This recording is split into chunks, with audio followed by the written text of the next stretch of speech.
마태복음 15장 21절부터 28절까지의 말씀입니다.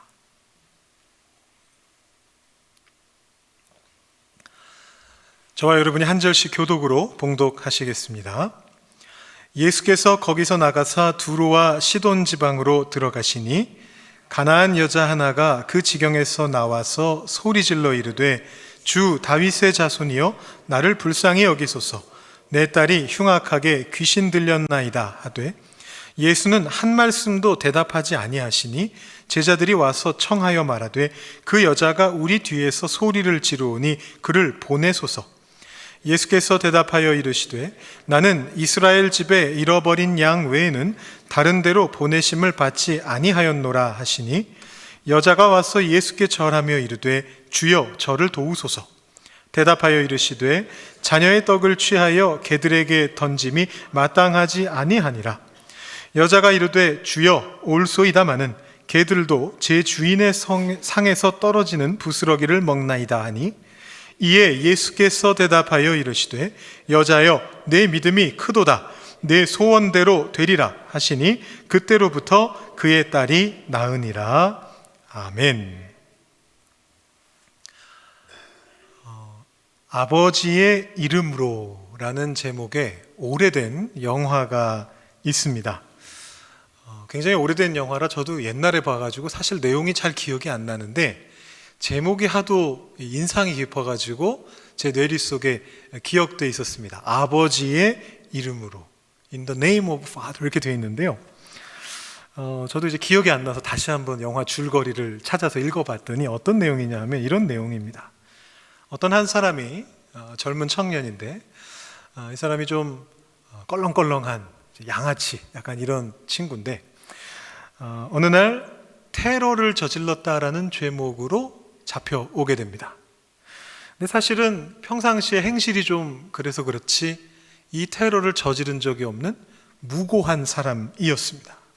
근데 이 수사기관에서 테러 분자라고 아주 강제적인 수사를 동원해서 막 고문을 해가지고 억지로 자백을 받아내서 이 사람이 유죄가 되도록 만들었습니다. 그래서 15년 동안 감옥에서 수감 생활을 하게 됩니다. 그것을 보고 그의 아버지가 나서서 구명 활동을 하게 되죠. 원래 이 아들을 보낸 사람이 아버지였습니다. 자기가 있는 곳에서 너무나 이렇게 양아치 같이 이렇게 행동하고 다니니까 철 좀 들어라 이런 마음으로 먼 곳으로 보냈었는데 거기서 이런 일이 벌어지니까 이 아버지가 그 구명 활동을 하기 위해 나타났습니다. 근데 이 아버지조차도 수사기관에 잡혀서 고문을 당하게 됩니다. 15년 뒤에 이제 뒤늦게 무죄 판결을 다시 받게 돼가지고 이 청년이 이제 더 이상 청년이 아니죠. 장년이 돼가지고 이제 교도소를 나서게 됩니다. 그런데 이 사람을 기다리고 있었던 것은 무엇이냐면 아버지의 부고 소식이었습니다. 고문을 당한 그 후유증으로 오랫동안 앓으시다가 8년 후에 이 아버지가 돌아가셨던 겁니다. 그 후로도 다시 7년이 지나서 이 아들이 그 감옥에서 나오게 되는 거죠. 그러면서 이 자식이 철이 들게 됩니다. 아버지의 죽음을 알게 되면서 그 아버지의 마음을 알게 되면서 그 아버지의 명예를 회복하기 위해서 활동을 시작하게 됩니다. 그래서 영화의 제목이 아버지의 이름으로 라고 지어져 있습니다. 굉장히 이중적인 의미가 있죠. 아버지의 이름으로 이 아버지가 아들을 위해 희생했고 아들은 그 아버지의 이름으로 아버지의 명예를 회복하기 위해서 철이 들어서 이제 행동한다라는 이제 그런 내용입니다. 해마다 이맘때가 되면 우리가 어버이 사랑을 되새기곤 합니다. 물론 세상의 모든 어버이들이 다 같은 마음은 아닐 수도 있습니다. 어떤 젊은 분들은 그런 얘기를 하시는 분들도 계세요. 자신은 부모님으로부터 제대로 사랑을 받은 적이 없다는 겁니다. 심한 경우에는 학대를 당한 경우도 있습니다. 그래서 부모님에 대한 어떤 적개심이 자기 마음속에 상당히 큰데 교회에만 오면 하나님이 아버지시라고 그러고 아버지의 사랑, 어버이의 사랑을 강조하는 것이 불편하다.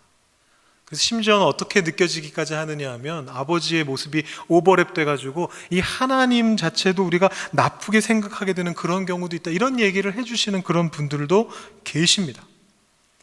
하나님께서 우리에게 어버이를 주신 것은, 또 우리가 어버이가 되게끔 만드시는 것은 근본적으로 하나님의 사랑을 깨닫게 하시려는데 목적이 있습니다. 그러나 우리 인간은 연약하기 때문에 완전할 수 없죠. 그래서 때로는 그 하나님의 사랑을 제대로 펼치지 못하는 경우도 참 많이 있습니다.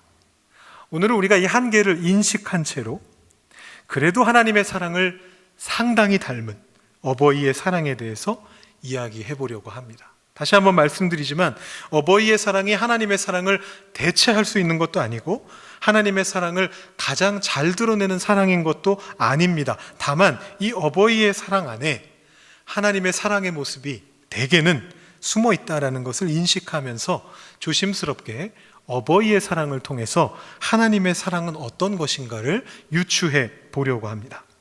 오늘 말씀을 보시면 상당히 어려운 말씀이 나오고 있습니다.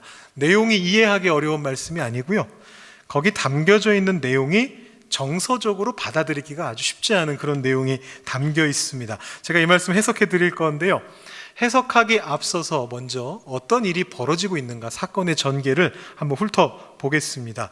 오늘 본문은 마태복음 15장 말씀이고요, 마가복음 7장에도 병행 본문이 있습니다. 약간의 차이는 있는데 제가 두 말씀을 가지고 여러분들께 이 사건을 한번 추적해서 보여드리겠습니다. 오늘 말씀 첫 절을 보시면 예수님이 어딘가로 가셨습니다. 21절 보시면요, 두로와 시돈 지방으로 가셨다라고 되어 있습니다. 이 두로는 영어로 읽으면 티레라고 읽히는 곳인데 지금 시리아에 있는 지중해변에 자리 잡고 있는 도시입니다. 이곳은 예나 지금이나 이스라엘 영토가 아닙니다. 이스라엘의 땅이었던 적이 단 한 번도 없었습니다. 예수님께서 활동하시던 이스라엘과 물론 밀접한, 거리가 가깝기 때문에 밀접한 관련은 있었지만 직접 연결되지 않은 그런 곳이었는데 예수님이 그곳을 찾아가셨다라고 기록하면서 오늘 말씀이 시작됩니다. 거기에서 한 여인이 등장합니다. 이 여인은 오늘 우리가 읽은 마태복음 본문에서는 가나안 여자라고만 기록이 되어 있고 마가복음에서는 헬라인이고 수로보니게 족속이다, 이렇게 좀 더 구체적인 정보를 주고 있습니다. 수로보니게라는 곳은 요즘 말로 바꿔서 읽는다면 시로 페니키아라는 곳이고요, 시리아 지역과 페니키아 지역을 합쳐서 부르는 표현입니다. 그냥 쉽게 얘기하면 두로와 시돈이 있는 그 지방의 더 넓은 권역이다, 이렇게 생각하시면 될 것 같습니다. 그래서 이 여성의 정체가 아주 확실해지는데 두로와 시돈 지방에 살고 있는 시로 페니키아 계열의, 시리아 페니키아 계열의 이방 사람이다, 가나안 여자고 헬라 사람이다, 이렇게 판단할 수 있게 됩니다. 유대인이 아닌 겁니다. 근데 이 여성이 왜 예수님을 찾아왔습니까? 22절 말씀을 보시면 이렇게 나와 있습니다.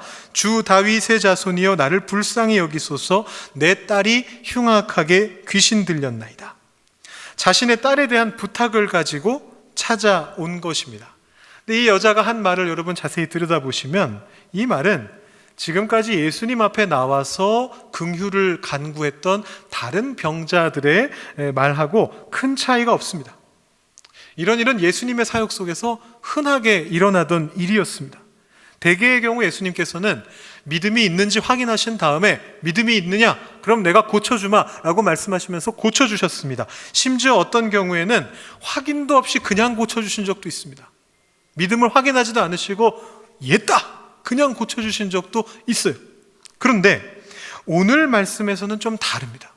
아주 냉담한 반응을 보이셨습니다. 첫 번째 반응은 23절에 기록되어 있는데 한 말씀도 대답하지 않으셨다라고 그렇게 기록하고 있습니다. 여기서 마태가 마가보다 조금 더 예수님의 모습을 아주 냉담하게 그리고 있습니다. 마가복음엔 이 내용이 안 나옵니다. 근데 마태복음은 예수님께서 처음에는 응답하지 않으셨다, 요즘 젊은이들의 표현으로 씹으셨다, 이렇게 기록하고 있습니다. 익씹입니다. 읽고 씹으셨습니다. 아주 냉담한 반응을 보이셨습니다. 그런 무반응에 대해서 가나안 여인이 소리 지르는 것으로 반응하는데, 여기서 말하는 소리 지른다라는 건 예수님이 막 불편하시게 방해했다 그런 뜻이 아니고요, 예수님께서 자신에게 관심을 가질 수 있도록 관심 끄는 행동을 계속했다라는 그런 의미입니다. 이 소리 지른다라는 동사가 원어를 보시면 미완료로 기록이 되어 있는데 그 의미는 진행되고 있었다라는 뜻입니다. 그러니까 이 여성이 예수님이 보실 때까지 어떻게든 그 관심을 끌기 위해서 계속해서 소리를 지르고 있는 중이었다라고 그렇게 읽으실 수가 있습니다. 그리고 아마도 이 23절에 제자들이 나와서 한 말을 보면, 이 제자들이 예수님이 반응이 냉담하신 걸 보고, 아니면 이 여자가 막 절규하고 있으니까 여자가 혹시 미친 여자가 아닌가 이렇게 생각하면서 예수님께 다가가지 못하도록 제자들이 붙잡고 있었던 것 같아요. 그래서 어떤 유명 가수나 이런 사람에게 팬들이, 극성 팬들이 막 쫓아오면 보디가드들이 이렇게 같이 접근 못하게 막는 것처럼 제자들이 이 여인을 붙잡고 있었던 것 같습니다. 근데 그렇게 막고 있던 제자들이 더 이상은 막기가 힘들었는지, 아니면 그들도 이 여인이 불쌍하게 여겨졌는지 예수님께 와서 부탁을 대신 전합니다. 이 여자를 보내십시오. 이 말의 의미는 그냥 보내라는 얘기가 아닙니다. 자기 딸이 지금 아파서 왔는데 그냥 가란다고 갈 여인이 아니잖아요. 그러니까 여기서 말하는 제자들의 요청은 무슨 뜻이냐면, 이 제자들도 여인에게 감정이입을 한 거죠. 빨리 낫게 하셔서, 그 치유하시는 거 예수님께는 별일 아니니까 빨리 저 사람 낫게 하셔서 얼른 보내시죠. 그러면 우리 모두 해피엔딩입니다. 이 귀찮게 시끄러운 상황 속에서 우리가 있을 필요도 없고, 예수님도 좋고 제자들도 좋고 이 여인도 좋고 딸도 좋고 해피엔딩으로 끝나니까 빨리 치료해서 얼른 보내시죠. 이렇게 이야기한 겁니다. 예수님께서도 어느 비유에서 말씀하셨듯이 불의한 재판장조차도 과부가 계속해서 찾아와서 번거롭게 하니까 들어줬다, 그렇게 말씀하지 않습니까? 제자들이 예수님께도 그렇게 행하시라라고 요청을 한 겁니다. 근데 이 제자들의 요청에 대한 예수님의 반응이 이제 이 사건에서 두 번째 예수님의 반응이 되는데 아주 냉담합니다. 역시 냉담합니다. 24절 보시면 뭐라고 기록되어 있느냐 하면, 나는 이스라엘 집에 잃어버린 양 외에는 다른 데로 보내심을 받지 아니하였노라. 굉장히 센 말씀을 하세요. 이 말씀도 마가복음에는 없고 마태복음에만 있습니다. 예수님이 한 번 더 냉담하게 거절하십니다. 근데 아마 이 시점에서 제자들도 더 이상 이 여인을 막는 걸 포기했던 것 같아요. 그래서 이 여자가 예수님 앞으로 25절에 보시면 나와서 절하면서 다시 한번 대놓고 부탁을 합니다. 주여 저를 도우소서. 자, 예수님이 세 번째로 답변하세요. 아주 유명한, 아주 냉혈한처럼 그 말씀을 전하십니다. 자녀의 떡을 취하여 개들에게 던짐이 마땅하지 아니하니라. 잘못 들으면 지금 이 부탁을 하고 있는 이 여인이 개들이다 라는 것처럼, 아주 비하하는 말처럼 들릴 수 있는 그런 말씀을 하셨습니다. 여기서 이 여인이 예수님의 높은 평가를 이끌어내는 명답을 말하는데, 그 답이 주여 올소이다마는 개들도 제 주인의 상에서 떨어지는 부스러기를 먹나이다. 이 대답을 하고서 예수님이 내 믿음이 크도다 이렇게 대답하시고 딸이 치유를 얻게 됩니다. 자, 한번 쭉 살펴봤는데요, 여러분 무슨 일이 벌어진 겁니까? 상황을 살펴봤으니까 한번 해석을 해보겠습니다. 자녀의 떡을 취해서 개들에게 던짐이 마땅치 않다, 이 말의 의미가 무엇일까요? 일단 표면적인 의미는 이 자녀는 이스라엘 사람이죠. 그리고 개는 이스라엘 사람이 아닌 이방인을 말하는 것입니다. 그러니까 이스라엘 사람을 위해서는 예수님께서 치유도 하시고 다른 사역도 감당하시겠지만 이방인을 위해서는 하지 않으시겠다라는 그런 의미입니다. 자, 이런 예수님의 모습은 우리에게 익숙하지 않은 모습입니다. 우리가 예수님께 기대할 때 우리가 기대하는 예수님 모습이 어떻죠?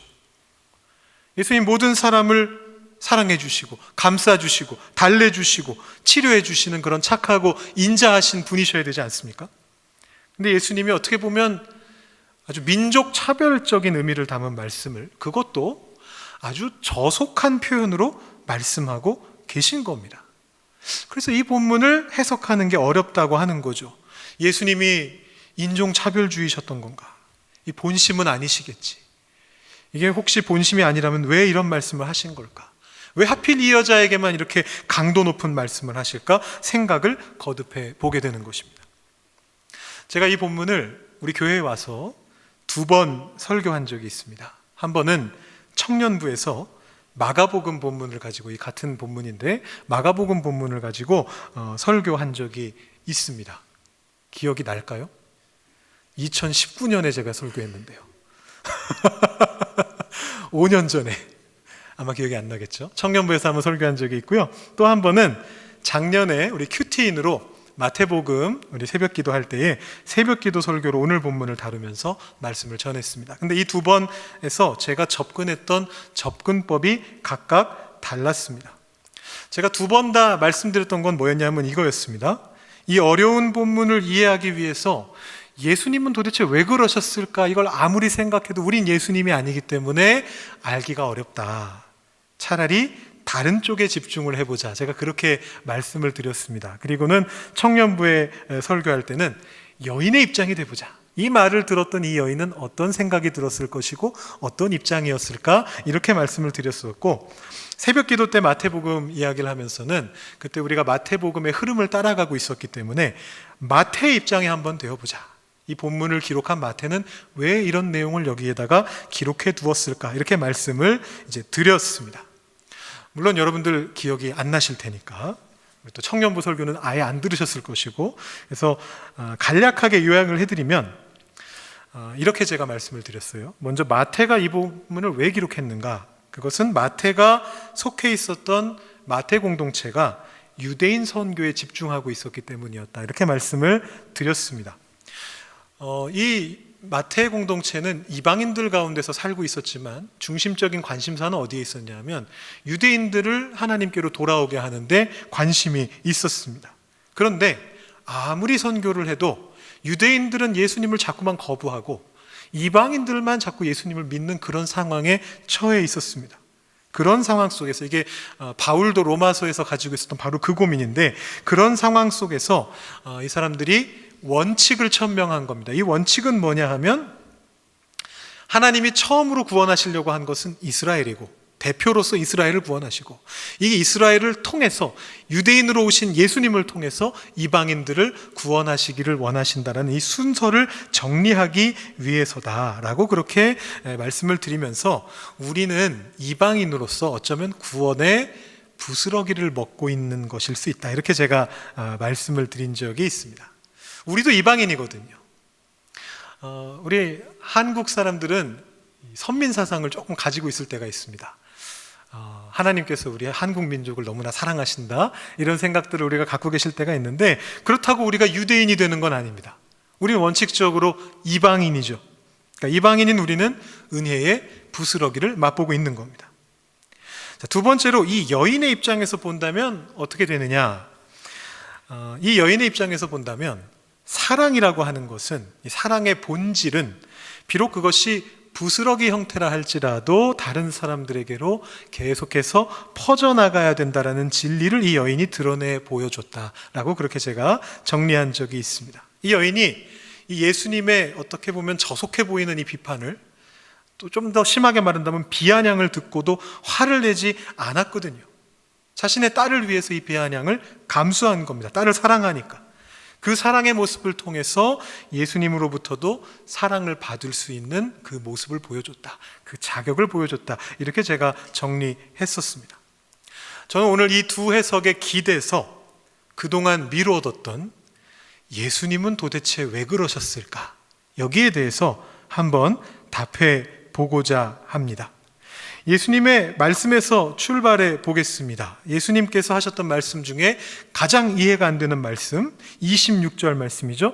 자녀의 떡을 취하여 개들에게 던짐이 마땅하지 않다라고 그렇게 말씀하셨는데, 이 말씀은 바로 앞에 24절에서 예수님께서 나는 이스라엘 집에 잃어버린 양 외에는 보냄을 받지 않았다라는 말씀을 비유적으로 풀어서 설명한 것입니다.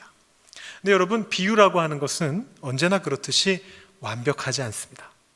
비유는 실제 상황에 정확하게 1대1로 대응하는 게 아니에요. 그럼에도 불구하고 비유가 쓰이는 이유는 이 비유라고 하는 것이 직관적으로 우리를 깨닫게 하고 강력한 설득력을 가지기 때문이죠. 여러분 일상생활 속에서 그런 표현 쓰시지 않습니까? 야, 배보다 배꼽이 더 크다. 그런 말씀 많이 쓰시죠. 그런 일은 실제로 일어날 수 없죠. 여러분 배보다 큰 배꼽을 보신 적 있습니까? 그런 일은 실제로 일어나지 않지만 비유기 때문에 사용합니다. 덜 중요한 게 더 커졌다는 얘기입니다. 여러분 이런 표현도 쓰실 겁니다. 도둑이 제발저린대더니 쓰시죠? 여러분 그 말 하실 때 앞에 말 듣고 있는 사람이 도둑이라는 취지로 그렇게 말씀하시나요? 그런 의미는 아니죠. 비유라는 건 그런 게 아닙니다. 자, 예수님께서 왜 하필 이 비유를 쓰셨는가?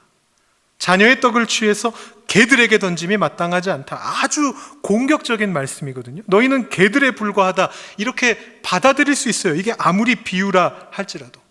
물론 이게 그렇게 받아들이는 것은 도둑이 제발저린다라고 할 때 야, 내가 도둑이란 소리야 이렇게 반응하는 거랑 똑같이 조금 핀트가 어긋난 거긴 하지만 충분히 그렇게 반응할 수 있습니다. 왜냐하면 너무 공격적이니까.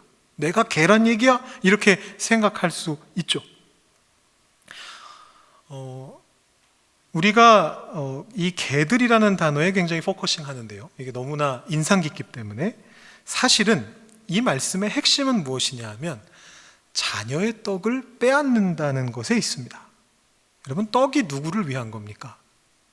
떡은 자녀를 위한 겁니다. 개들을 위한 것이 아니고 자녀를 위한 겁니다. 지금 이 여자는 여기 왜 와 있습니까? 자신의 딸을 위해 와 있습니다. 자신의 개를 위해 와 있는 게 아니에요. 여러분, 요즘은 그 개팔자가 상팔자가 돼가지고요. 개들도 아주 대우받고 삽니다. 알고 계시죠? 제가 가끔 한번 말씀드리는데 유튜브에서 언젠가 한번 귀여운 개가 나오는 영상을 한번 봤더니만 너 이 영상 좋아하는구나 이러면서 유튜브 알고리즘이 계속 강아지 영상 보여준다고 제가 말씀드렸지 않습니까? 어제 제가 이 말씀을 준비하고 있는데 유튜브에 들어갔더니 쇼츠가 딱 떴는데 한 강아지가 아주 편안한 포즈로 그리고 아주 만족스러운 표정으로 강아지용 소파에 앉아 있는 걸 봤습니다. 이제 쇼츠라고 하는 건 한 1분 정도 되는 영상이잖아요. 그 1분 동안 뭐를 이렇게 편집해서 넣어놨느냐 하면 이 강아지님이 받으시는 서비스가 쫙 이렇게 나오더라고요.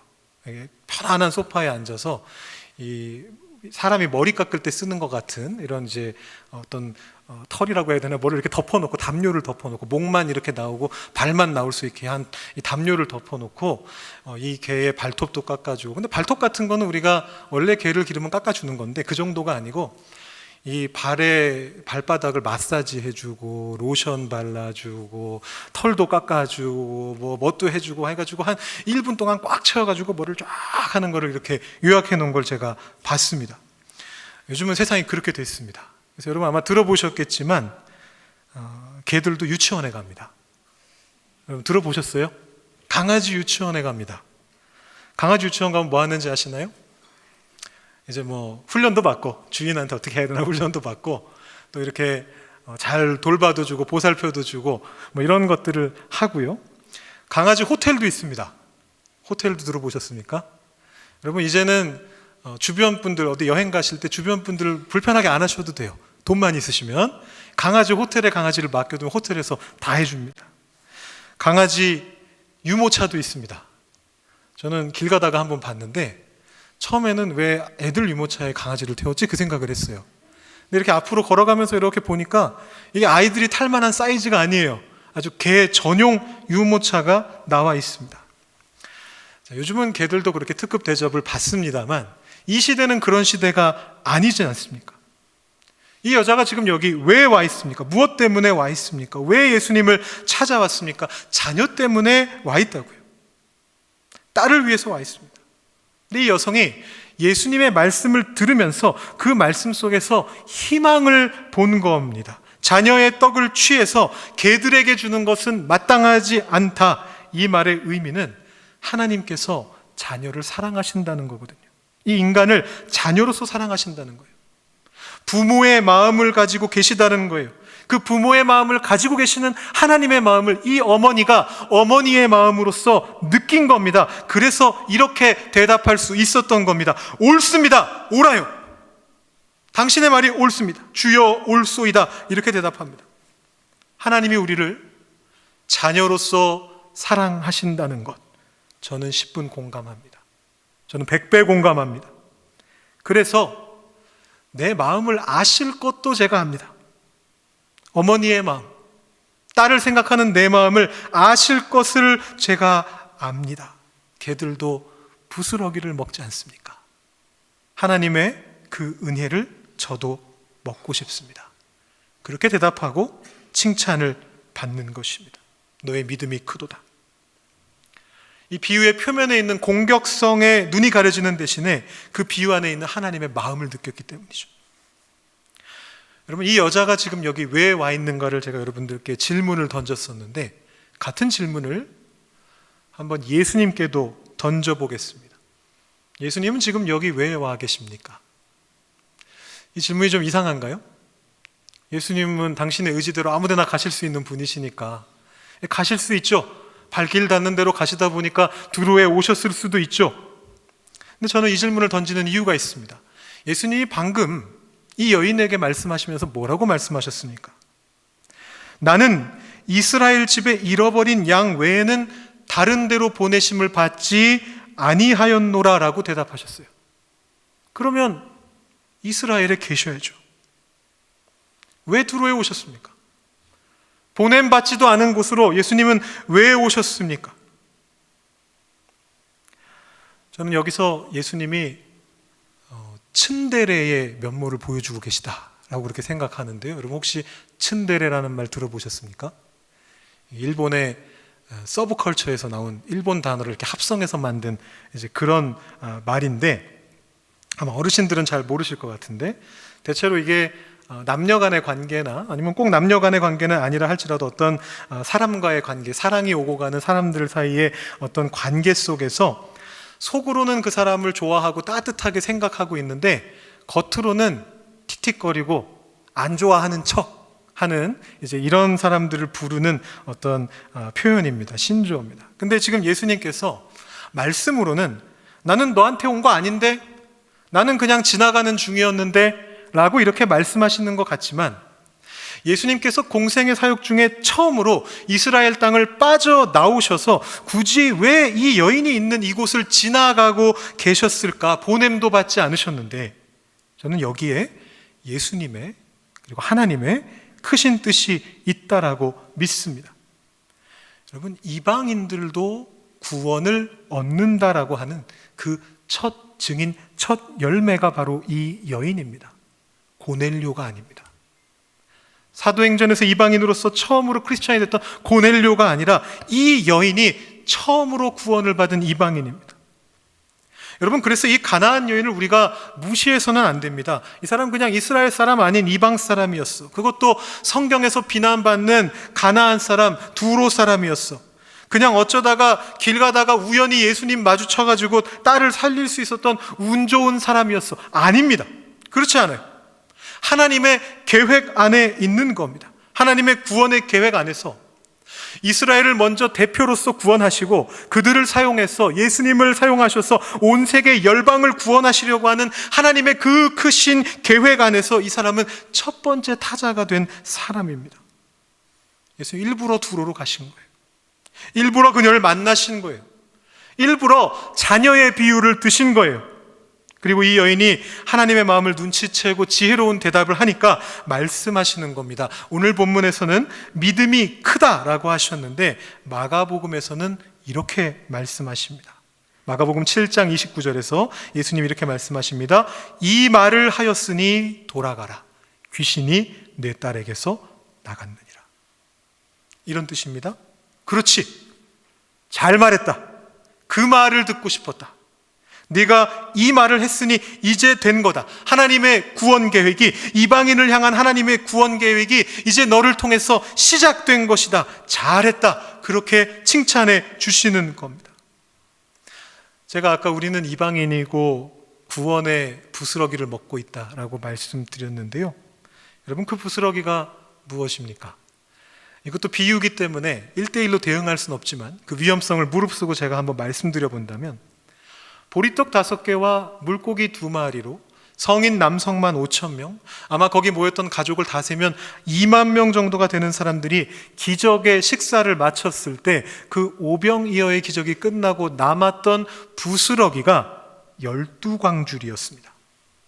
이건 이미 부스러기의 수준이 아닙니다.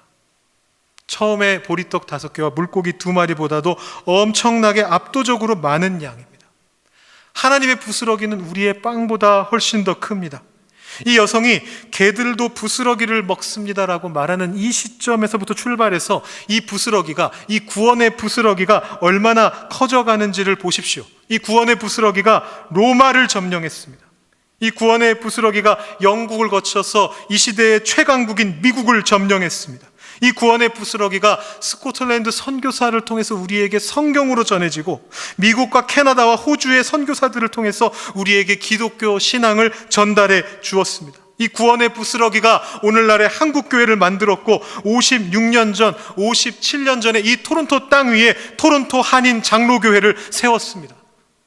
여러분, 그래서 이 여인은 우리가 무시해도 되는 여인이 아니라 우리의 어머니입니다.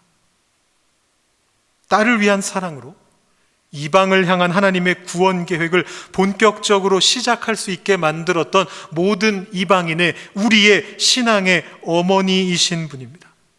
이름 없는 수로보니게 여인이, 이 가나안 여자가, 그녀가 우리의 어머니입니다. 그리고 이 여인의 어머니 사랑에 힘입어서 우리는 하나님 아버지의 어버이 사랑을 다시 느끼게 됩니다. 그 자녀를 지극하게 사랑하시는 하나님, 자녀를 구원하시는 하나님, 그 자녀의 필요를 채우시는 하나님, 지금도 우리에게 말씀하고 계시고 우리로부터 듣기를 기뻐하시는 그 하나님을 다시 한번 우리가 경험하게 되는 것입니다. 우리 또한 이 사랑의 부스러기를 세상에 전하면서 자녀된 마음으로 하나님을 신뢰하고 어버이의 마음으로 우리의 가족과 이웃과 온 세계 열방에 사랑을 전하시는 참된 주님의 자녀들이 다 되시기를 이 어버이 주일에 주님의 이름으로 축원드립니다. 기도하시겠습니다. 하나님 아버지, 감사합니다. 수로보니게 여인의 어머니 사랑을 통해서 오늘 말씀 속에 숨겨져 있는 하나님 아버지의 귀한 사랑을 발견하게 하시니 감사합니다. 하나님께서 우리를 자녀로 사랑해 주시고 우리의 어버이가 되어 주시고 우리를 부족하지만 그리스도의 사람으로 가족들에게 어버이가 되게 하시며 세상에 있는 사람들에게 등불이 되게 하는 삶을 살아가게 하시니 감사합니다. 우리는 비록 연약하지만 주님께서 우리에게 전해주신 이 사랑의 부스러기, 구원의 부스러기를 우리의 가족들에게 전하고 우리 주변에 있는 이웃들에게 전하면서 하나님 아버지의 마음을 품게 하시는 그 역사를 경험하게 하여 주시옵소서. 또한 우리가 어버이의 마음으로 우리를 사랑하고 계시는 그 하나님을 신뢰하는 가운데에 주님 앞에 늘 기도하며 우리의 마음을 주님께 맡겨드리며 우리의 구원의 성화의 길을 계속해서 걸어갈 수 있는 저희들 될 수 있도록 주님 인도하여 주시옵소서. 감사드리며 예수님의 이름으로 기도드립니다. 아멘.